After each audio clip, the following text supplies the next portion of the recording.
Today I'm going to teach you how to delete a recovery email in Gmail if you've added a backup email address to your Google account but no longer want it linked for security or privacy reasons. Removing it is straightforward and takes just a few moments.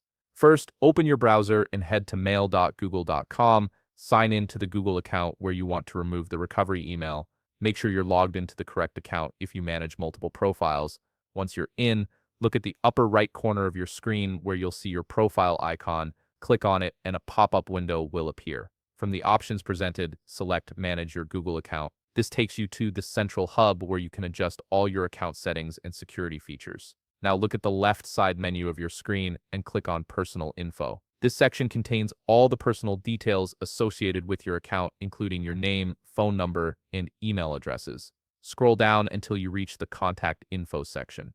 Here you'll see various ways Google can reach you or help you recover your account.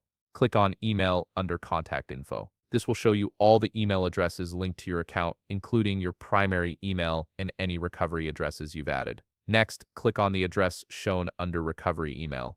At this point, Google may ask you to sign in again as an extra security measure to confirm it's really you making these changes. After signing in, follow the on-screen prompts. You'll see an option to remove or delete the recovery email that's currently set. Click on that option and confirm your choice when prompted. Google wants to make sure you understand that removing this email means you'll have one less way to recover your account if you ever get locked out. Once you've confirmed, verify that the address is gone from the recovery email field. It should now show as empty or display a prompt to add a new recovery email if you'd like. If you need to remove a recovery email from another Google account, simply repeat these same steps while signed into that account. And that's it. Your recovery email has been successfully removed, giving you full control over which addresses are linked to your account. Thanks for watching.